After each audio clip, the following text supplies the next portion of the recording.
an automobile buff. I have a 68 Corvette that does nothing but pollute the air, but I don't drive very much.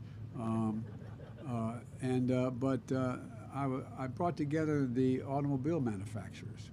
And Mary Barry, who runs General Motors, is a fine person. At the time, she was suing the state of California, General Motors, for their increased mileage requirements that exceeded the federal standard. The federal standard. And the argument Ford, General Motors was making was you couldn't exceed the federal standard locally. And we had a long talk. And I didn't suggest it, but she dropped that suit and contacted me and said, I'm going to make a commitment. I brought together the American automobile industry and they agreed on an ambitious goal, 50% electric vehicles by sales by year 2030. That's the commitment that they made. I didn't make it for them. They made it because they've realized what the future is. I saw it when I drove Ford's all-electric 150 pickup truck, which I might add, which was disappointing.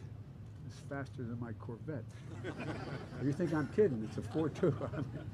You know, although I did suggest if I'm out of office and they have the first electric Corvette, I want to buy it. But at any rate, you know, when I drove the electric Jeep Wagoneer around South Lawn of the White House.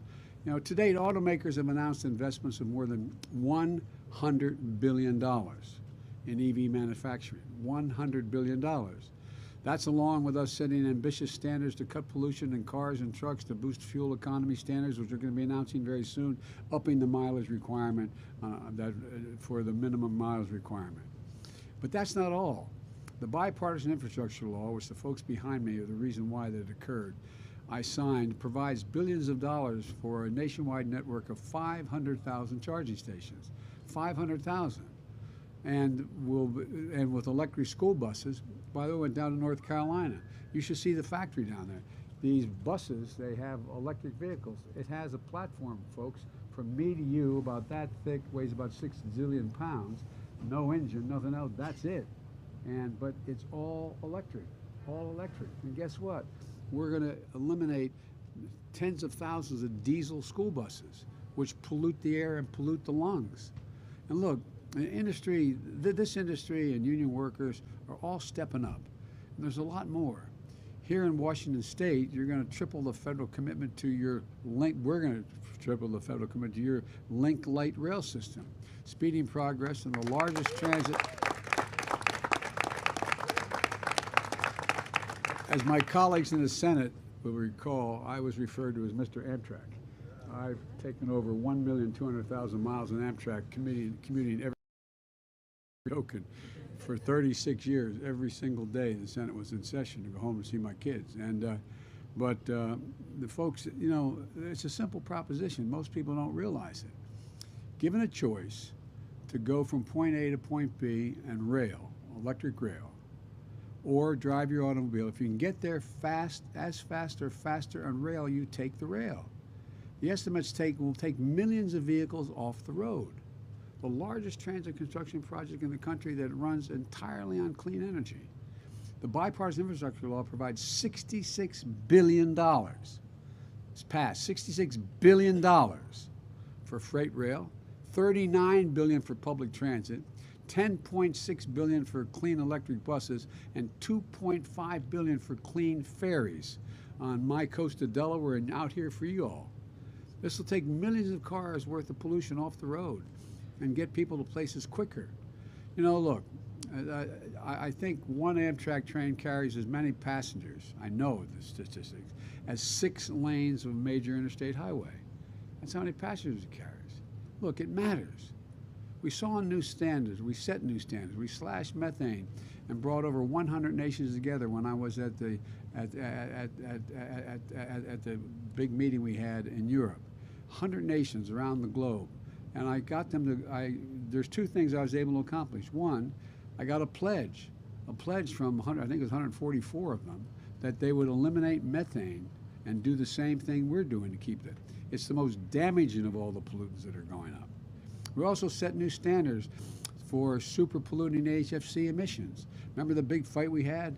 I know it because when I almost lost an election because the DuPont company makes the long story. Anyway, but look, we set new standards for cleaner cement. You say, what the hell are you talking about, Joe? This is probably the only audience to understand. Cleaner cement.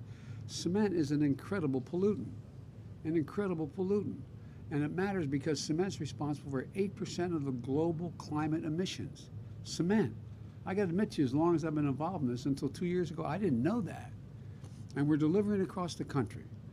Lots of folks have promised it, but my administration is actually delivering revitalizing communities across Appalachia.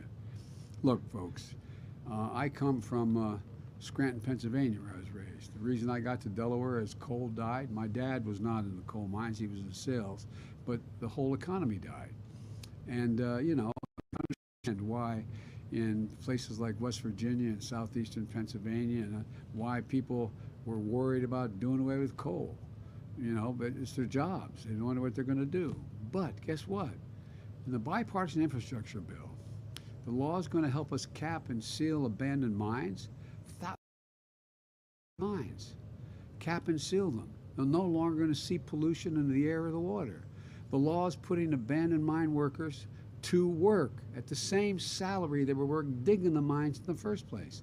There's several thousand of these wells that have to be capped, and they have to harvest the energy, and they're going to get paid. So we've provided alternatives. They're manufacturing and installing solar panels where they once dug for coal. Look, out here in the West, we're repowering retired power plants and clean hydrogen and advanced nuclear, making them economic hubs again. And in the heartland, in the fields that feed our country, we're planting cover crops to pull carbon out of the air and out of the atmosphere. You know, they're becoming carbon sinks. Look, across the country, we set the first ever national conservation goal and protected more land and water than any other administration and record in our first year because we can do it. And now the farmers are beginning to realize if I put things in conservation, I get paid for putting cover crops down that absorb carbon. It makes sense and it makes the environment much better. And they get paid for it, and they should get paid for it. It's their land. We're protecting natural wonders and cultural treasures, national monuments. I remember a little girl came up to me with her, I don't know how it happened, but I was walking outside, and a woman came up with a little girl and she said, "Mr. President, please protect Bears Ears." I said, "I beg your pardon, honey?" She said, "Please protect Bears Ears." I said, "Bears Ears?" She said, "Yes." And I knew what Bears Ears was because I've tried to take my kids in almost every national park. And I said, "Okay, honey." She said, "Promise me, promise me." And we did. Bears Ears, forests like the Tongass forest. And by the way, we got some of the conservative Republicans to support it in their state. We got some. And now we're working to restore the salmon runs here in the Northwest. Look, we're putting America on the cutting edge. We've approved the first commercial-scale offshore wind project in federal waters, which has already broken ground, with U.S. workers and U.S. Steel going to be building these facilities. By the way, I was up in Colorado and looking at the facilities we have there. You know, we now have windmills that the blades in those windmills 102 yards long. Hear me? 102 yards long. They can be placed way out in the ocean. And, you know, and by the way, I made it clear to my friends up in Nantucket and that area, I don't want to hear any more about you don't like looking at them. They're pretty. But seriously, it's incredible the breakthroughs that are making. Once you tell a nation that we can do this, go do it. It's amazing what happens. It's amazing what happens. We've launched the first ever commercial flight powered by 100% sustainable aviation fuel. Lifted off with fuel grown here in America. Grown in America. We set the first net zero commitments for U.S. steel companies. And now we're rewarded for clean production through our first ever international carbon-based trade deal, which makes clean American steel cheaper to buy than dirty steel from other countries. And we're making it clear to the rest of the world that's what we're going to do. We put environmental justice at the center of what we do, addressing the disproportionate health, environmental, and economic impacts that have been borne primarily by communities of color, places too often left behind. I grew up when Cole died in Scranton. We moved to Delaware. My dad had grown up. We moved to a little steel town called Claymont, Delaware, which is right that arch that goes up into the Pennsylvania area there, and it's near a place called Marcus Hook, where there were more, at the time, more oil refineries than Houston, because of 10 million people in that Delaware Valley up there. And when I went to a small little school that was about a mile from the apartment complex we lived in, and a little school called Holy Rosary. And you couldn't walk to school because although it was a 4-lane access highway, it was just too dangerous to cross some of the streets. And my mother would get in and when it came it came the fall, this is the God's truth. And you'd get in the car, and there's a little frost on the window, turn on the windshield wiper, there'd be an oil slick. Not a joke. I have asthma, and 80% of the people who, in fact, we grew up with have asthma. That's what you call a fence line community. I understand what it's like. We only lived there. I went to school there for 12 years, but I didn't live there that whole time. My generic point is, you take a look, my state, thank God it's no longer, had the highest cancer rate of any state in the nation because we have fence line communities going down Route 9, going down along the Delaware River, major facilities, oil plants and the like. And the people that get hurt are the people who live on the other side of those fences. I made a commitment. They're the people who are going to get helped as we move this. They're the people where the money's going to go to help their neighborhoods. And this bipartisan infrastructure law gives communities the money they need to get forever chemicals, PFAS, out of the water. They're deadly, deadly, and a lot of it's responsible because we, the government, and the military has engaged in activities that we didn't realize how dangerous over the years. But we're going to get rid of it all. We started replacing 100% of all the lead pipes and poison that poison our water in America. 400,000 schools and daycare centers. The kids can't turn on that water without getting worried about whether there's lead in that water. 10 million homes in America, and here in this city, in this state. Because every American, every child should be able to turn on a faucet and drink clean water, which will also create thousands of good paying jobs for plumbers and pipe fitters and others. Look, all you got to do is look around. Cities and states are acting. Businesses are acting. I'm acting. We need Congress to act as well. And the people behind me are pushing Congress hard. They are pushing Congress hard. Following to pass new investments and tax credits aimed directly at lowering costs for families. Look, you talk about, there's only 2 senators occasionally don't vote with me. That's right? Literally, 48, they talk about the split in the Democratic Party. There's virtually no split in the Democratic Party. We just happen to have 50 presidents. You have 50 senators and 50 Democrats and 50 Republicans. I mean, any one can change the dynamic, right? But all kidding aside, 48% of my Democratic colleagues in the Senate vote with me 94% of the time. So it's not like we have a split, but we have virtually no Republicans. There's some. We get up to as many as 7 or 8 will vote. This ain't your father's Republican Party. Not a joke. All you got to do is look what is being played this morning about the tape that was released. Anyway, but all kidding aside, this is a MAGA party now. It's you got the senator from Texas and others. These guys are a different breed of cat. They're not like what I served with for so many years. And the people who know better are afraid to act correctly because they know they'll be primaried. I won't mention any of them, I promised I never would and I won't, but up to 6 come to me and say, Joe, I want to be with you on such and such, but I can't, I'll be primaried.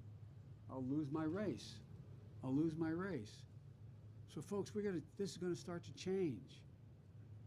Look, that bill that we talked about, that is the infrastructure bill, there were 2 pieces of it. It was one bill initially. And that bill had about $800 million in it for environmental related issues. Well, the one that didn't pass, the part that didn't pass yet, is one that has $531 million for environmental related issues. We got a lot done, though, in the bill that passed called the infrastructure bill that has to do with the environment, including Tax credits for purchase of electric and fuel cell vehicles, now new or used, which are going to save a typical driver about $80 a month from not having to pay gas at the pump. Tax credits for folks to buy solar panels and heat pumps and more efficient windows, saving each an average of $500 a year to do this. Just making your home tighter so you don't leak the heat and leak the air conditioning you're going out. You know, and my pen's ready. My pen's ready to sign. I'm anxious to sign these. Get some of these bills to my desk. And we can't forget,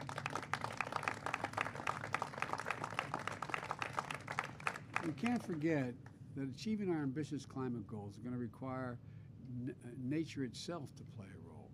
You know, if you compare the map of North America in 1620, and we have some of these maps, with America today, you'll see much of how much we've devastated our forest. I mean, it used to be, if you look from the Atlantic coast almost to the Mississippi River, was heavy forest. And we took it all down over those years. That's why today I'm signing an executive order to conserve our forests that do so much to protect us. You know, our forests are our planet's lungs. They literally are recycling and cycling CO2 out of the atmosphere. That's what they do. By the way, I spent time down in the Amazon and in Colombia and in Brazil, and guess what? More carbon is taken out of the air in the Amazon, that carbon sink, than every bit of carbon that is generated on a daily basis in the entire United States from every source. So what we should be doing, and I'm trying to get done, they're not going to make me like this, we should be paying the Brazilians not to cut down their forest. We got to cut ours down. We got to cut ours down. We got the benefit of it. We've got these third world countries, not third world, some are, in Africa and in South America. We got the industrial countries have to help. Scientists estimate that the protection and restoration of our natural lands and waters can provide more than 1/3 of the solution to climate change. Just that, if we did nothing else. So today I'm about to sign an executive order to strengthen our forests on federal lands and make them and the local economies they support more resilient in the face of wildfires. I've flown over every major wildfire in this country with FEMA since, not every, a couple I didn't, but the vast majority of them, and it's devastating. I've seen it from helicopters with FEMA just flying over here, Idaho. I didn't get to go to Oregon, but California. It's absolutely devastating. So we're going to work with state and local and tribal governments to map, catalog, and then conserve old-growth forests on our public lands. These are the forests. We're going to do this. These are the forests that store, sequester incredible amounts of carbon and help us fight climate change. The forests that are home to majestic trees like the ones here in this park's magnificent forest. You know, the executive order I'm going to sign is going to make good on the international forest protection commitments from the proposal I made in Scotland at Glasgow 26. I got 140 countries to sign up and say that together we represent 90% of the world's forests. And this includes our own effort to crack down on trafficking of illegal logged wood and products like the ones illegally deforesting areas around the world. In addition to that, I put in the bipartisan infrastructure bill that we're going to plant 1.2 billion trees, 1.2 billion trees across this country to begin the vital work of reforesting America. It makes sense, and it also makes a big difference, including in our cities and on our city streets. The executive order also recognizes that when it comes to protecting our communities from floods and storms, nature can help us as well. For example, when it comes to stopping flooding, sometimes a wetland is more effective than a seawall. I live along a state where it's only average 3 feet above sea level, the state of Delaware, the Delaware River, the Delaware Bay, and the Atlantic Ocean. Well, you saw what happened, by the way, down in the Gulf. You saw what happened in Louisiana when they had that. You know, it matters whether or not there's a wetlands. They're significantly more consequential than seawalls. In order to help bring more of those nature-based solutions into our planning, we have to move quickly. And with this executive order on Earth Day, we're also showing this moment of maximum threat and urgency can also be a moment of enormous hope an enormous opportunity. You know, that we carry in heart and mind the image of the ideal place, the right place, the one true home, known or unknown, actually visionary. I know you all feel it. You wouldn't be sitting here in cold with your coats not on if you didn't. So I'm not going to sign this executive order, and I think we're going to make, I just think this is the beginning of a new day. We're going to just have to overtake the opposition on this. I really mean it. So thank you all for being here. I'm going to sign this executive order.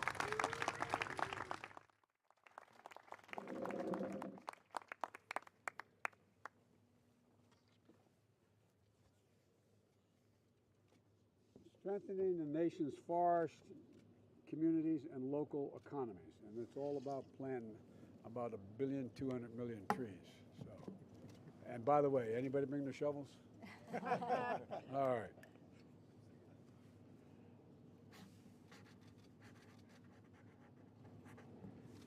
Is this a state park or is this a city park? City. City park.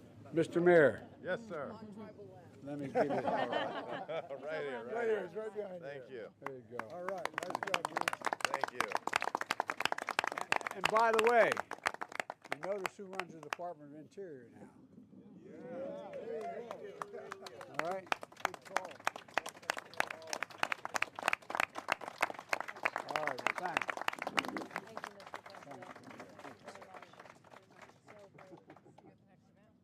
Well, yeah, but I tell you what, I'm excited about this. I really am. I think we can really just start to